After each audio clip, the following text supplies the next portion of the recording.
बप्पा के आने के बस अब कुछ ही दिन बचे हैं। गणेश चतुर्थी बस आने ही वाली है। तो ऐसे में हमें किस तरीके से पूजा करनी चाहिए, किस तरीके से बप्पा का वेलकम करना चाहिए, तो वही कुछ मैं यहाँ पे बता रही हूँ। इस तरीके से आप ज़रूर पूजा करें। सिंपल सादी सी विधि है पूजा करने की, बिल्कुल भी तामझाम नहीं है, बिल्कुल ही सादा सिंपल विधि है। तो चलिए शुरुआत करते हैं। सबसे पहले तैयार होना है अच्छे से बप्पा के लिए। घर को साफ़ सुथरा करना है, घर की सफाई करनी है, जिस स्थान पे विराजमान करना है बप्पा को उसे अच्छे से सजाना है। वेलकम के लिए हर स्थान को एकदम से क्लीन कर देना और खुद को भी अच्छे से तैयार करना है और बप्पा को हाथ जोड़ करके वेलकम करना है। बप्पा से प्रार्थना करनी है, बप्पा आप हमारे घर में आए, पधारें और जैसे भी हम सेवा करें उसे स्वीकार करें। इस तरीके से अच्छे से तैयार होना है। और यहाँ पे मैं बना रही हूँ एक मोदक, जो बप्पा को बहुत ज़्यादा प्रिय है। आप आसानी से बना लेंगे। तो ये मोदक बनाने के लिए कुछ इंग्रेडिएंट्स हैं, आप देख सकते हैं। मैंने सोचा आपके काम आएगी ये रेसिपी, तो मैं इसे भी शेयर कर रही हूँ।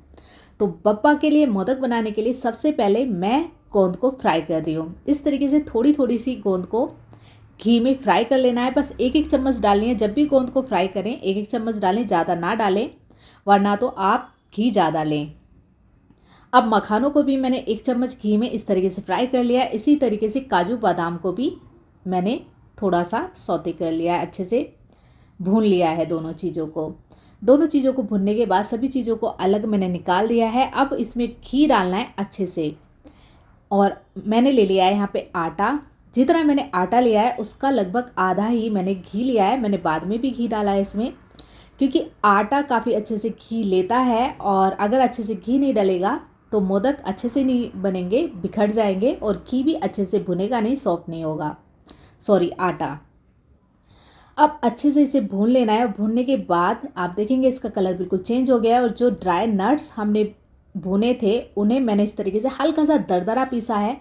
गोंद को हल्का सा मैंने ऐसे ही क्रश कर लिया था।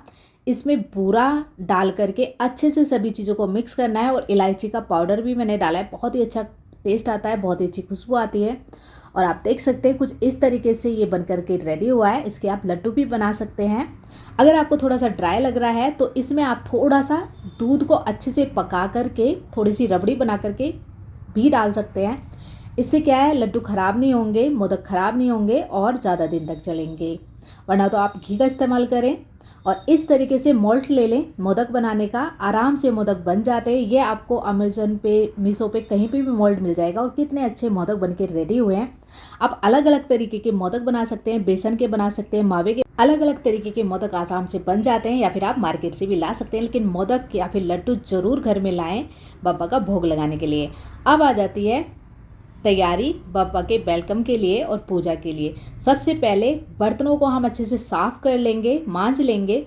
उसके बाद एक कलश पे सतिया बना लेना है, रोली का सतिया बनाना है। उसके अंदर पानी भर लेना है, जल भरना है। जल में थोड़े से अक्षत डाल दें, थोड़ा सा हल्दी डालें और आम के पान के पत्ते ले लें। आम के मिल जाए आम के, वरना तो पान के पत्ते ले लें, जो भी आपको मिल जाए। उन पे भी आपको इस तरीके से सिंदूर लगाना है।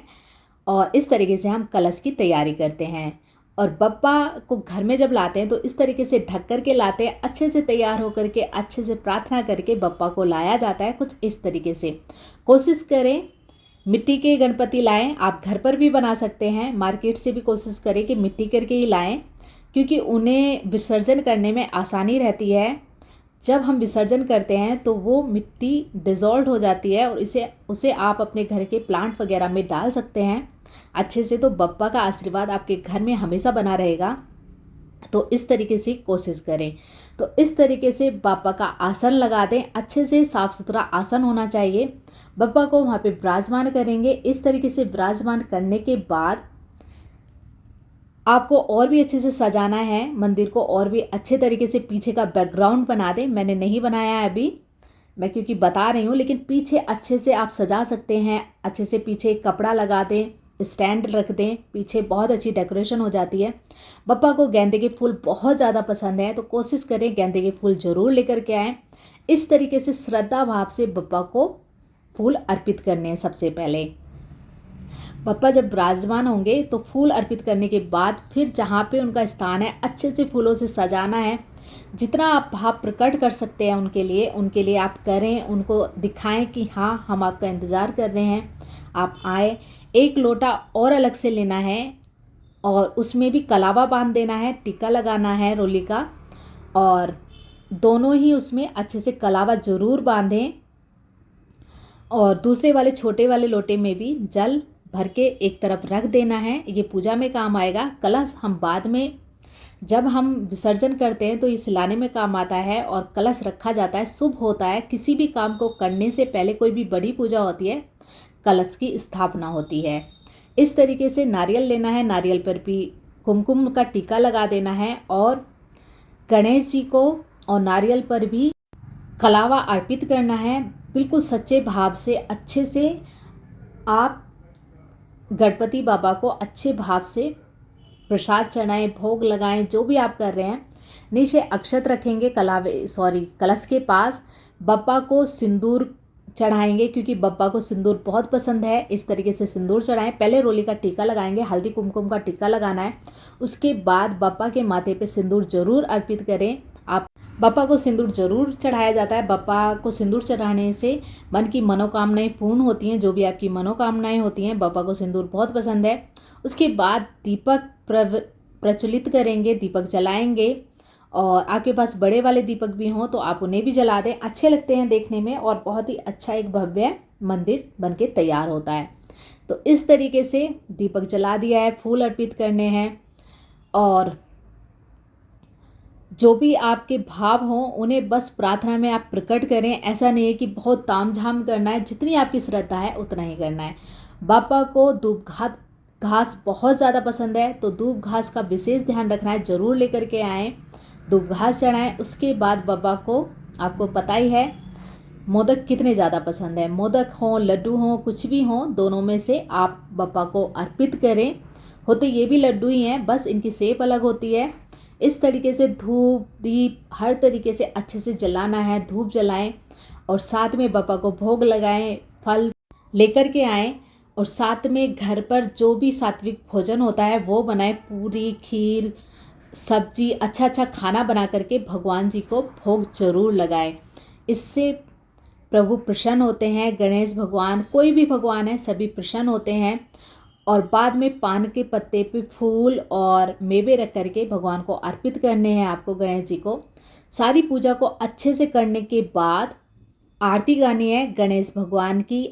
जब तक भी आप गणेश भगवान को अपने घर में स्थापित कर रहे हैं, तीनों टाइम अच्छे भोग लगाने हैं आपको, अच्छे पकवान बनाए उनके लिए, अच्छे खाने बनाए, और तीनों टाइम ही भोग लगाना है। ऐसा नहीं है कि बस एक बार भोग लगाया उसके बाद भोग नहीं लगाना है, नहीं। जितनी बार जैसे हम खाना खाते हैं वैसे ही भगवान को भी भोग लगाएं, दक्षिणा चढ़ाएं, फिर पानी फेरें भगवान जी के पास। और इस तरीके से पूजा विधि आपको तीनों टाइम करनी है, अच्छे से तीनों टाइम भोग लगाना है। इस तरीके से आप जब भी भगवान को अपने घर में लाएं तो इस तरीके से पूजा करें। ये बहुत ही सिंपल विधि है। तो भगवान की पूजा हो गई है। आप जब विसर्जन करना है तो किस तरीके से करना है, एक मोदक लेना है, पान के पत्ते मेवे लेने हैं, और गणेश भगवान को पानी में विसर्जन कर देना है। दक्षिणा को आप किसी को दान कर सकते हैं। नारियल को फोड़ करके जब आप विसर्जन करेंगे वहीं पर ही अच्छे से फोड़ करके गणेश जी के ऊपर फेरें। इसे आप अपने इस्तेमाल में लें। फल, जो भी सामग्री है, फूल वगैरह, इन्हें भी आप विसर्जन कर दें। तो इस तरीके से आप विसर्जन करें। पापा को कभी खाली हाथ नहीं भेजा जाता है, हमेशा फल फूल मिठाई के साथ ही विसर्जन करें। और इस पानी को आप अपने घर में गमलों में डाल दें या फिर बाहर तालाब वगैरह में विसर्जन करें। आशा करती हूँ गणेश जी की पूजा विधि आपको पसंद आई होगी। पसंद आए तो प्लीज़ चैनल को लाइक शेयर सब्सक्राइब जरूर करें।